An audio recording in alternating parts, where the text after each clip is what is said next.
ये फौजिया जो है ना, ये सब चीज जानता है। मुंह खोलेगा तो जेल जाएगा। नमस्ते, मैं मीजो। नुकसान ज्यादा हुआ है, कोरोना से नुकसान कम हुआ।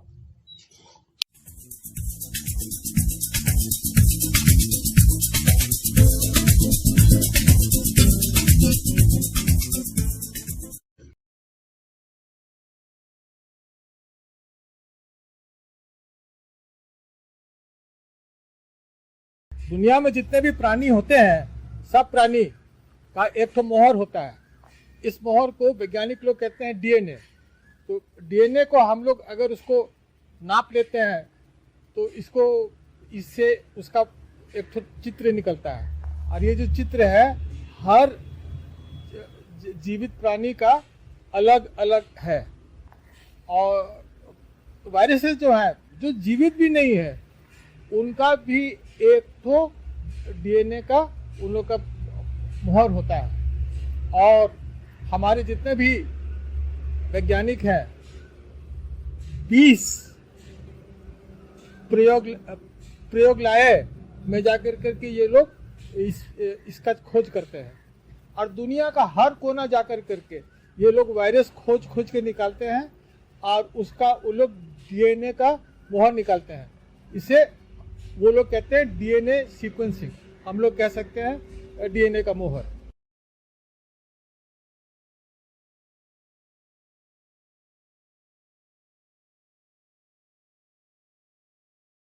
अब रह गया कोरोना का बात।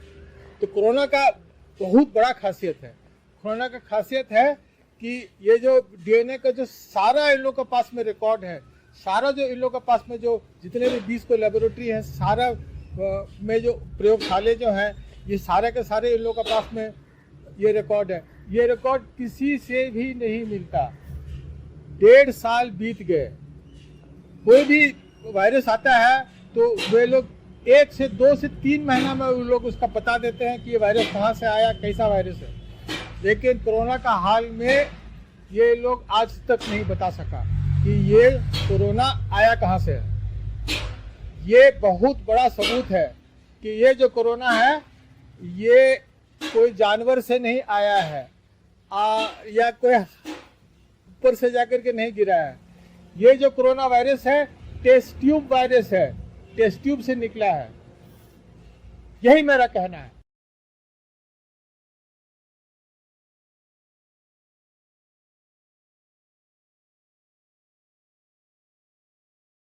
अब हम इस बात पर आते हैं कि ये जो वायरस था, शुरू में पाया गया वुहान का जो प्रयोगशाला है, जो सिर्फ और सिर्फ वायरस का ही वो लोग करते हैं।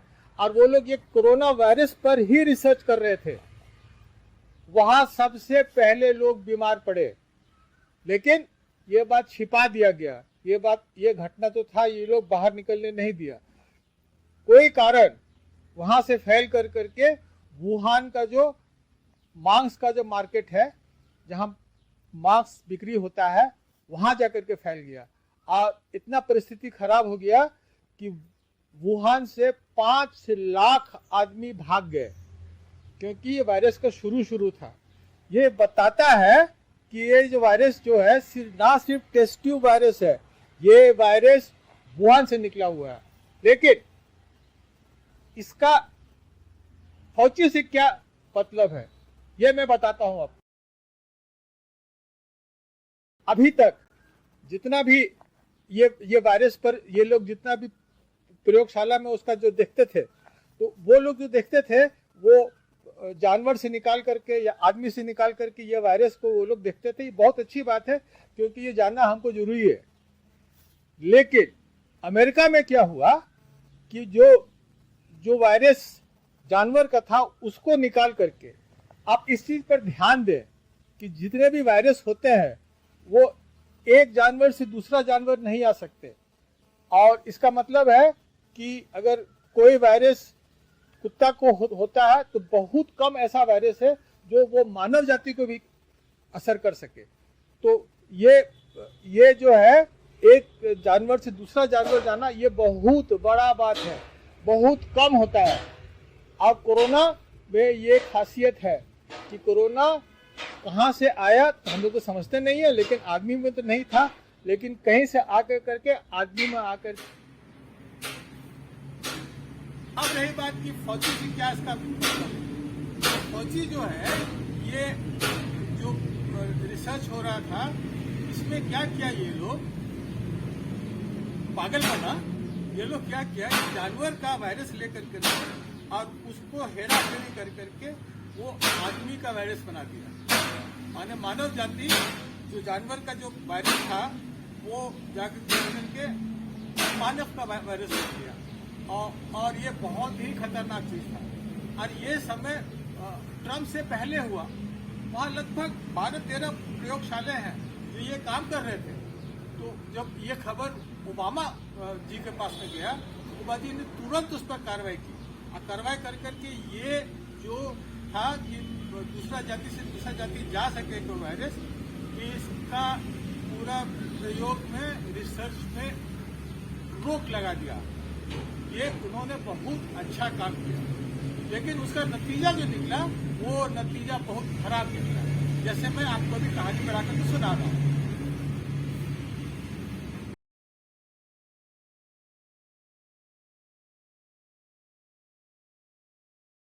यही आते हैं फौजी। फौजी अपने आप को भगवान समझने लग गए कि क्या समझने लग गए। उनका राष्ट्रपति जब ये जो रिसर्च था, जिसको ये लोग अंग्रेजी में बोलते हैं गेन ऑफ फंक्शन, जिससे जानवर का जो वायरस है वो आदमी में जा सकता है, ये चीज उन्होंने ठेल दिया चीन में। ये जो रिसर्च था जो हो रहा था अमेरिका में, और ओबामा जी ने बंद कर दिया, तो अपना बॉस का जो ऑर्डर था उसको उल्लंघन करते हुए ये जो गेन ऑफ फंक्शन रिसर्च था ये चाइना में भेज दिया। चाइना में कहाँ भेजा? वुहान में। यही बात जो है, और ये वुहान का जो प्रयोगशाला है, वुहान का जो वायरल लेबोरेटरी है, यहाँ 2 है, एक अच्छा है और एक बहुत बुरा हाल में था। तो ये जो है इसका पैसा भी उन्होंने दिया और लगातार बातचीत होती रही। और ये जो लेबोरेटरी है किसी न किसी तरीका से चाइना का जो फौज है, जिसे पीपल्स लिबरेशन आर्मी कहते हैं, PLA, उससे उन लोगों का कोई नाता है। और ये वायरस को ये लोग ऐसा हिसाब से बना दिए कि मानव जाति की भी करे और एक तरीका से ये हथियार बन जाए। तो ये सारी बातें जानते हुए, और क्योंकि अंतिम दिन तक, हाल तक फौजी उन लोग के संपर्क में रहे, तो वो सब चीज जानते हैं, लेकिन मुंह खोलेंगे तो जेल काटेंगे, इसीलिए फौजी कुछ नहीं बोलते, इस बात को मटिया देते हैं। अब आप सोच सकते हैं कि जो 2 एटम बॉम्ब जो गिरे थे हिरोशिमा में, नागासाकी में, इसमें 2 लाख आदमी मरे थे, भयंकर घटना था। लेकिन जब ये जो बॉम्ब जो है, जो वायरस बॉम्ब जो है चाइना दुनिया पर फेंक दी, इसमें 20 लाख 25 लाख आदमी मरे हैं, और आर्थिक जो है हानि है, नुकसान जो है, ये नापा नहीं जा सकता। और ऊपर से ये जो है अब चला गया है, तो इससे कितना दिन तक चलेगा और कितना असर होगा ये कोई नहीं जानता है, इसीलिए ये बहुत खतरनाक है। लेकिन मेरा ये कहना है, ये जो कोरोना पर जो जांच हुआ, ये जो प्रयोगशाला में जो इन्होंने जो इस पर जो रिसर्च किया, इसका पेपर हम लोग के पास में अगर आता, इसका जो पूरा हम लोग के पास में कागज पत्र रहता, वो कैसे कैसे इन्होंने किया, तो शायद हमारे जो दुनिया के जो बड़े बड़े जो वैज्ञानिक हैं उसका कुछ काट निकाल सकते। लेकिन इन्होंने सारी बात छिपा दी, और WHO एक तोता बनकर कर रह गई, और जो चाइनीज सरकार बोल रहे थे उसको दोहरा रही थी। ये आप सोच सकते हैं कि दुनिया का कितना बड़ा धोखा दिया है। और जी बोलते हैं कि सबसे दोस्ती करने चाहते हैं, तो दोस्ती करने का शुरू में ये सारा कागज जो है रिसर्च का ये रिलीज करे, और ये पूरा पूरा दुनिया में फैल दें कि जितने भी जो इसके जानकारी वैज्ञानिक हैं उसको जांच कर सके और ये कोरोना का कोई काट निकाल सके। यही मेरा कहना है।